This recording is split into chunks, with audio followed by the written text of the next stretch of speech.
ಇದೀಗ ನಮ್ಮ ಜೊತೆಗೆ ಮಹೇಶ್ ತೆಂಗಿನಕಾಯಿ ಅವರು ನಮ್ಮ ಜೊತೆಗೆ ನೇರ ಸಂಪರ್ಕದಲ್ಲಿ ಜಾಯ್ನ್ ಆಗ್ತಾ ಇದ್ದಾರೆ. ಅವರು ಕೂಡ ಹೋಗಿ ಬಂದಿದ್ದಾರೆ. ಸರ್ ನಮಸ್ಕಾರ. ನಮಸ್ಕಾರ. ನಮಸ್ಕಾರ ಸರ್, ನೀವು ಯಾವಾಗ ಹೋಗಿ ಬಂದಿದ್ರಿ? ಜೊತೆಗೆ ಯಾವ ರೀತಿಯಾಗಿರುವಂತಹ ಒಂದು ದೃಶ್ಯಗಳು ಅಥವಾ ವ್ಯವಸ್ಥೆಗಳು ಕಂಡು ಬಂದಿತ್ತು? ಹೇಗಿತ್ತು ಪ್ರಯಾಗ್ರಾಜ್ನ ಈ ಒಂದು ಮಹಾ ಕುಂಭಮೇಳದ ವ್ಯವಸ್ಥೆ? ನೋಡಿ, ನಾನು ಜನವರಿ 19ನೇ ತಾರೀಕಿಗೆ ನಾನು ಆವಾಗ ಹೋಗಿ ಬಂದಿದ್ದೆ. ನಾನು ಹೊಳ್ಳಿ ವಾಪಸ್ ಆವಾಗ ಮೊದಲೇ ಹಂತದಲ್ಲಿ ಹೋದಾಗ ಅಲ್ಲಿ ಬಹಳ ವ್ಯವಸ್ಥೆ ಅಚ್ಚುಕಟ್ಟಾಗಿ ಮಾಡಿರ್ತಕ್ಕಂಥದ್ದನ್ನು ಕೂಡ ನಾನು ಕಣ್ಣಾರೆ ನೋಡಿದ್ದೇನೆ. ಎಲ್ಲ ರೀತಿಯಿಂದ ಇವನ್ ಕ್ಲೀನ್ನೆಸ್ಸಿಂದ ಹಿಡ್ಕೊಂಡು ಉಳಿದ ಎಲ್ಲ ಆಯಾಮಗಳಲ್ಲಿ ಕೂಡ ಬಹಳ ಅದ್ಭುತವಾಗಿ ಮ್ಯಾನೇಜ್ಮೆಂಟ್ ಮಾಡಿರ್ತಕ್ಕಂಥ ಸಂಗತಿಗಳನ್ನು ನಾನು ಕಣ್ಣಾರೆ ನೋಡಿದ್ದೇನೆ. ಅವತ್ತು ರಾಜ್ಯದ ಮುಖ್ಯಮಂತ್ರಿಗಳಾಗಿರ್ತಕ್ಕಂಥ ಸನ್ಮಾನ್ಯ ಯೋಗಿ ಆದಿತ್ಯನಾಥ್ನವರು ಕೂಡ ಪರಿವೀಕ್ಷಣೆಗೆ ಬಂದಿರತಕ್ಕಂಥ ಸಂದರ್ಭ, ಆ ಸಂದರ್ಭದಲ್ಲಿ ಕೂಡ ನಾನು ಅಲ್ಲೇ ಇದ್ದೆ. ಅಂದರೆ ಎಲ್ಲ ಕಡೆಯೂ ಕೂಡ ಸ್ವತಃ ಮುಖ್ಯಮಂತ್ರಿಗಳು ಅಡ್ಡಾಡಿ ನೋಡಿ ಹೋಗಿ ಏನೇನು ಆಗಬೇಕು ಅನ್ನತಕ್ಕಂಥದ್ದನ್ನು ಕೂಡ ಮಾಡಿದರು. ಇವನ್ ನಾನು ಹೇಳಬೇಕಂದ್ರೆ ಕ್ಲೀನ್ನೆಸ್ಸಿಗೂ ಕೂಡ ಅವತ್ತು ಇಷ್ಟು ಒತ್ತು ಕೊಟ್ಟಿದ್ರು. ಅಂದರೆ ಒಂದು ಪೀಸ್ ಆಫ್ ಪೇಪರ್ ಕೂಡ ಎಲ್ಲಿ ರೋಡಲ್ಲಿ ಸಿಗಲಾರ್ದಂಥ ರೀತಿಯಲ್ಲಿ ಅಷ್ಟು ಒಳ್ಳೆ ರೀತಿಯಿಂದ ಅರೇಂಜ್ಮೆಂಟ್ಸ್ಗಳನ್ನು ಮಾಡಿದ್ದಾರೆ. ಅದ್ರ ಭಾಳ ದುರ್ದೈವದ ಸಂಗತಿ, ಇವತ್ತು ನಾವು ಯಾರು ಕೂಡ ಆಕೈತೆ ಅಂತ ಅಂದ್ಕೊಂಡಿದ್ದಿಲ್ಲ. ನಿನ್ನೆ ರಾತ್ರಿ ನಡೆದಿರ್ತಕ್ಕಂಥ ಘಟನಾವಳಿಗಳು ನಮಗೆಲ್ಲರಿಗೂ ಕೂಡ ಖೇದ ತರ್ತಕ್ಕಂಥ ಸಂಗತಿಗಳಾಗಿದೆ. ಅದರ ಮ್ಯಾನೇಜ್ಮೆಂಟ್ ಮಾಡುವಂಥ ದೃಷ್ಟಿಯಿಂದ ಏನೇನಾಗಬೇಕಿತ್ತು ಬಹಳ ಅದ್ಭುತವಾಗಿ ಮಾಡಿದ್ದಾರೆ. ಆದರೆ ನಿನ್ನೆ ಸಡನ್ನಾಗಿ ಬಹಳ ದೊಡ್ಡ ಪ್ರಮಾಣದಲ್ಲಿ 8ರಿಂದ 10 ಕೋಟಿ ಜನ ಏನು ಇವತ್ತು ಸಡನ್ನಾಗಿ ಆಗಿದೆ, ಅದಕ್ಕೆ ನಾವು ಖೇದವನ್ನು ವ್ಯಕ್ತಪಡಿಸ್ತೀವಿ. ಮತ್ತು ಇದೀಗ ತಾನೇ ತಮ್ಮ ವಾಹಿನಿಯಿಂದ ಹಿಡ್ಕೊಂಡು ಎಲ್ಲ ಕಡೆ ನೋಡಿದಾಗ ಕೂಡ ಇವತ್ತು ಸಂಪೂರ್ಣವಾಗಿ ಅದನ್ನು ಹತೋಟಿಗೆ ತರ್ತಕ್ಕಂಥ ಕೆಲಸವನ್ನು ಮತ್ತು ಇಮಿಡಿಯೇಟ್ ಆಗಿ ಆಕ್ಷನ್ ತಗೊಂಡು ಮಾಡಿದ್ದಾರೆ ಅನ್ನುವಂಥದ್ದು ಕೂಡ ಮಾಹಿತಿ ಈಗಾಗಲೇ ಲಭ್ಯ ಆಗಿದೆ. ಅದರ ಜೊತೆಗೆ ವ್ಯವಸ್ಥೆ ದೃಷ್ಟಿಯಿಂದ ಯಾವುದೇ ರೀತಿಯಾದಂಥ ತೊಂದರೆ ತಾಪತ್ರೆಗಳು ಅಲ್ಲಿ ಇರಲಿಲ್ಲ ಅನ್ನುವಂಥದ್ದನ್ನು ಕೂಡ ನಾನು ಮತ್ತು ನಮ್ಮ ಸುನೀಲ್ ಕುಮಾರ್ ಇಬ್ಬರು ಕೂಡ ನಾವು ಹೋಗಿದ್ವಿ ಅಲ್ಲಿಗೆ. ಬಹಳ ಒಳ್ಳೆ ರೀತಿಯಾದಂಥ ಅಚ್ಚುಕಟ್ಟಾದಂಥ ವ್ಯವಸ್ಥೆಗಳನ್ನು ಮಾಡಿದ್ರಲ್ಲಿ.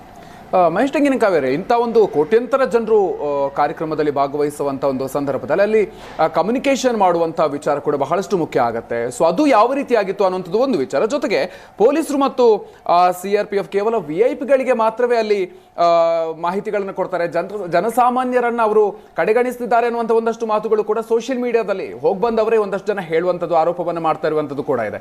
ಸೊ ಅದು ನಿಜವಾ? ಅದಕ್ಕೆ ಸಂಬಂಧಪಟ್ಟಂತೆ ಏನು ಹೇಳ್ತೀರಿ? ನೋಡಿ ಮದುವೆ, ನಾನು ಹೋಗಿದ್ದು ಕೂಡ ನಾನಲ್ಲಿ ಶಾಸಕನಂತಾಗಿ ಅಥವಾ VIP ಅಂತ ಹೋಗಿಲ್ಲ. ನಾನು ಕೂಡ ಒಬ್ಬ ಸಾಮಾನ್ಯ ಪ್ರಜೆಯಾಗಿನೇ ಅಲ್ಲಿ ಹೋಗಿದ್ದಂಥ ಸಂದರ್ಭ. ನಾರ್ಮಲಿ ನಾವು ಕರ್ನಾಟಕದಲ್ಲಿ ಅಂದರೆ ಐಡೆಂಟಿಫೈ ಆಗುತ್ತೆ, ಬಟ್ UPದಲ್ಲಿ ಹೋದಂಥ ಸಂದರ್ಭದಲ್ಲಿ ಗೊತ್ತಿರತ್ತಾಗಲ್ಲ. ಅದು ನಾನು ಈ ಸಂದರ್ಭದಲ್ಲಿ ಹೇಳಕ್ಕೆ ಇಚ್ಛೆ ಪಡ್ತಾ ಇರ್ತಕ್ಕಂಥ ಸಂಗತಿ ಅಂದರೆ, ನಾವು ಹೋಗಿರ್ತಕ್ಕಂಥದ್ದು ನಾನು ಕಣ್ಣಾರೆ ನೋಡಿರ್ತಕ್ಕಂಥ ಸಂಗತಿಗಳನ್ನು, ನನ್ನ ಜೊತೆ 4 ಜನ ಯುವಕರು ಕೂಡ ಬಂದಿದ್ರಲ್ಲಿ. ಆ ಸಂದರ್ಭದಲ್ಲಿ ಪೊಲೀಸ್ ಡಿಪಾರ್ಟ್ಮೆಂಟ್ನವರು ಕೂಡ ಬಹಳ ಅಚ್ಚುಕಟ್ಟಾಗಿ ವ್ಯವಸ್ಥೆಯನ್ನು ಮಾಡಿದ್ದಾರೆ. ಅಲ್ಲೇ ನಾನು ಯಾರು ಹೇಳಿದಾರೆ ಗೊತ್ತಿಲ್ಲ, ಈ ಥರ ರಾಂಗ್ ಇನ್ಫಾರ್ಮೇಷನನ್ನು ಎಲ್ಲ ಕಡೆನೂ ಕೂಡ ಯಾವುದೇ ಅಖಾಡಗಳಿಗೆ ಹೋಗೋಕ್ಕಾಗಲಿ ಅಥವಾ ಒನ್ ವೇ ಇರ್ತಕ್ಕಂಥ ಟ್ರಾಫಿಕ್ಗಳಿಗೆ ಹೋಗೋಕ್ಕಾಗಲಿ ಎಲ್ಲ ಕಡೆ ಕೂಡ ಪೊಲೀಸರು ಬಹಳ ವ್ಯವಸ್ಥಿತವಾಗಿದ್ದರು. ಮತ್ತು ಅದಕ್ಕಿಂತ ಹೆಚ್ಚಿಗೆ ಅಂದರೆ ಒಬ್ಬ ಪೊಲೀಸನ್ನು ಕೂಡ ಒಂದು ಸಿಂಗಲ್ ಹರಾಸ್ಮೆಂಟ್, ಅಷ್ಟು ಜನ ಬರ್ತಾ ಹೋಗ್ತಿದ್ರು ಅನ್ನೋದು ಕೂಡ ಒಬ್ಬರು ಹರಾಸ್ಮೆಂಟ್ ಮಾಡ್ತಿಲ್ಲ. ಬಹಳ ನಗುಮುಗದಿಂದ ಎಲ್ಲರಿಗೂ ವ್ಯವಸ್ಥೆಗಳನ್ನು ಕಲ್ಪಿಸ್ತಕ್ಕಂಥ ಕೆಲಸವನ್ನು ಪೊಲೀಸ್ ಇಲಾಖೆಯವರು ಕೂಡ ಮಾಡಿದ್ದಾರೆ. ಆ ರೀತಿಯಾದಂಥ ಯಾವುದೇ ಸಮಸ್ಯೆಗಳನ್ನು ನಾವು ಕೂಡ ಎಲ್ಲಿ ನೋಡಿಲ್ಲ. ಆ ಸಂದರ್ಭದಲ್ಲಿ ಹೋದಾಗ ಕೂಡ ಲಕ್ಷಾಂತರ ಜನ ಇದ್ದರು. ನಾನು ಹೋದ ದಿವಸ ಕೂಡ ಬಹಳ ದೊಡ್ಡ ಪ್ರಮಾಣದಲ್ಲಿ ಅಲ್ಲಿ ಜನ ಇದ್ದರು, ವ್ಯವಸ್ಥೆಯನ್ನು ಕೂಡ ಮಾಡಿರ್ತಕ್ಕಂಥದ್ದಿತ್ತು.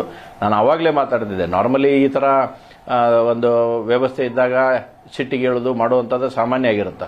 ಬಟ್ ನಾವು ಅಂದ್ಕೊಂಡು ಬಂದ್ವಿ, ಭಾಳ ಒಳ್ಳೆ ರೀತಿಯಿಂದ ಇಲ್ಲಿ ಹ್ಯಾಂಡಲ್ ಮಾಡ್ತಾ ಇರತಕ್ಕಂಥ ಮಾತನ್ನು ಕೂಡ ಆ ಸಂದರ್ಭದಲ್ಲಿ ನಾನು ನೋಡಿದ್ದೇನೆ. ಮತ್ತು ಕಣ್ಣಾರೆಯಾಗಿ ನೋಡಿರ್ತಕ್ಕಂಥ ಸಂಗತಿಯಿಂದ ಯಾರಿಗೂ ಕೂಡ ಎಲ್ಲರಿಗೂ ಮಾಹಿತಿಗಳನ್ನು ಕೊಡತಕ್ಕಂಥದ್ದು ಇತ್ತು. ಅಲ್ಲೇ ಬರೀ ನಾಟ್ ಓನ್ಲಿ ಫಾರ್ VIP ಆ ಥರ ಅನ್ನುವಂಥದ್ದು ಇರಲಿಲ್ಲ. ನಾನು ಕೂಡ ಸಾಮಾನ್ಯ ಜನರು ಏನು ಸ್ನಾನ ಮಾಡ್ತಾರೆ ಆ ರೀತಿಯದಲ್ಲೇ ಸ್ನಾನ ಮಾಡಿಕೊಂಡು ಬಂದಿದ್ದನ್ನು ಕೂಡ ನಾನು ನೋಡಿದ್ದೇನೆ. ಅಲ್ಲಿ ಅನೇಕರು ಅಲ್ಲಿ ಯಾರೋ MLA ಅಥವಾ MP MLC ಅನ್ನುವಂಥವ್ರು ಅಥವಾ ಇನ್ಯಾರೋ VIPಗಳಂತಲ್ಲ, ಎಲ್ಲ ಸಾಮಾನ್ಯ ಜನರು ಕೂಡ ನಡುಗಡೆ ಬಂದು ಅಲ್ಲಿ ಪೂಜೆ ಪುನಸ್ಕಾರ ಮಾಡಿಕೊಂಡು ನೀರಿನಲ್ಲಿ ಸ್ನಾನಗಳನ್ನು ಮಾಡ್ಕೊಂಡು ಹೋಗುವಂಥದ್ದಾಗಿದೆ. ಹೀಗಾಗಿ ಈ ರೀತಿಯಾದಂಥ ವ್ಯವಸ್ಥೆ ದೃಷ್ಟಿಯಿಂದ ನಾನು ಭಾಳ ಸ್ಪಷ್ಟ ಹೇಳಕ್ಕೆ ಇಚ್ಛೆ ಪಡ್ತೀನಿ, ಸಮಸ್ಯೆಗಳಾಗಿಲ್ಲ. ಫಾರ್ ಯುವರ್ ಒಂದು ಎಕ್ಸಾಂಪಲ್ ಅಂದರೆ, ಅವತ್ತು ಕೂಡ ಒಂದು ಸಣ್ಣ ಅವಘಡ ನಾವು ಸಂಭವಿಸಿದ್ದು. ನಾವು ಅವತ್ತಿದ್ದಾಗ ಆಗಿತ್ತಲ್ಲಿ ಒಂದು ಟೆಂಟಿಗೆ ಬೆಂಕಿ ಎತ್ತಿತ್ತು ಅನ್ನೋಂಥದ್ದು ಕೂಡ ಆಗಿತ್ತು. ಆದರೆ ನಾನು ಎಷ್ಟು ಅಲರ್ಟ್ ಆಗಿ ಡಿಪಾರ್ಟ್ಮೆಂಟು ಮತ್ತು ಅಲ್ಲಿ ವ್ಯವಸ್ಥೆಯವರು ಮಾಡಿದ್ರಂತಂದರೆ, ಆಗಿ ಮುಂದೆ 1.5 ಗಂಟೆ 2 ಗಂಟೆ ಆಗಿತ್ತು. ಇಡೀ ಪ್ರಯಾಗರಾಜದಲ್ಲಿ ಇರ್ತಕ್ಕಂಥ ನಮ್ದೇನ ಅಲ್ಲಿ ಕುಂಭಮೇಳ ಮಹಾಕುಂಭಮೇಳ ನಡೀತಾ ಇದೆ, ಎಲ್ಲ ಲೌಡ್ ಸ್ಪೀಕರ್ನಲ್ಲಿ ಇಂಟಿಮೇಷನ್ ಕೊಡಕತ್ತರು, ಗ್ಯಾಸ್ಗಳನ್ನು ಸರಿಯಾಗಿ ಉಪಯೋಗ ಮಾಡಿರಿ, ಯಾವುದೇ ಕಾರಣಕ್ಕೂ ಗ್ಯಾಸ್ ಲೀಕೇಜ್ ಆಗಬಾರ್ದು. ಈ ರೀತಿಯಾದಂಥ ಎಲ್ಲ ಇನ್ಫಾರ್ಮೇಷನ್ಗಳನ್ನು ಅವಾಗೇನು ಸಣ್ಣ ಒಂದು ಅವಘಡ ಸಂಭವಿಸಿದ ತಕ್ಷಣ ಅದಕ್ಕೊಂದು ಇಮಿಡಿಯೇಟ್ ಆಗುವಂಥ ರೀತಿಯಲ್ಲಿ ಎಲ್ಲ ಕಡೆಯೂ ಕೂಡ ಅದಕ್ಕೆ ವ್ಯವಸ್ಥೆಗೆ ಸಂಬಂಧಪಟ್ಟಂಥ ಮಾಹಿತಿಗಳನ್ನು ಲಭ್ಯ. ನೆಕ್ಸ್ಟ್ ಡೇ ಮಾರ್ನಿಂಗ್ ಕೂಡ ನಾನು ಮತ್ತೆ ಸ್ನಾನಕ್ಕೆ ಹೋದಂಥ ಸಂದರ್ಭದಲ್ಲಿ ಕೂಡ ಎಲ್ಲ ಮೈಕ್ನಲ್ಲಿ ಇನ್ಫಾರ್ಮೇಷನ್ ಕೊಡ್ತಕ್ಕಂಥ ಸಂಗತಿಯನ್ನು ಮಾಡಿದ್ದಾರೆ.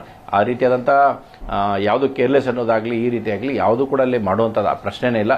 ಇವತ್ತು ನೋಡಿ ಸನ್ಮಾನ್ಯ ದೇಶದ ಪ್ರಧಾನಮಂತ್ರಿಗಳಾಗಿರ್ತಕ್ಕಂಥ ನರೇಂದ್ರ ಮೋದಿಯವರು ಮತ್ತು ಯೋಗಿ ಆದಿತ್ಯನಾಥ್ ಜಿಯವರು ಇಡೀ ಟೀಮ್ ಇವತ್ತಲ್ಲಿ ಸೇರಿಸ್ಕೊಂಡು ಏನು ಅವಘಡ ಸಂಭವಿಸಿದೆ ಅದು ಯಾವುದೇ ಕಾರಣಕ್ಕೂ ಆಗಬಾರ್ದಾಗಿತ್ತು. ನಾವೆಲ್ಲರೂ ಕೂಡ ಬಹಳ ದುಃಖ ಇದೆ ಆಗಿರ್ತಕ್ಕಂಥ ಸಂಗತಿ.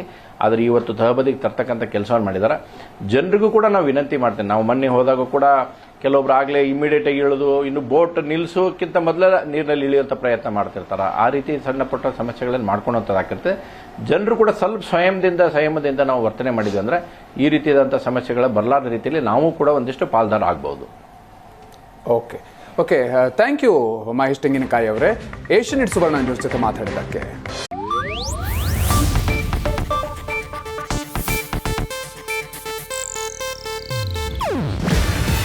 ಇದು ಏಷ್ಯಾನೆಟ್ ನ್ಯೂಸ್ ನೆಟ್ವರ್ಕ್ ಪ್ರಸ್ತುತಿ.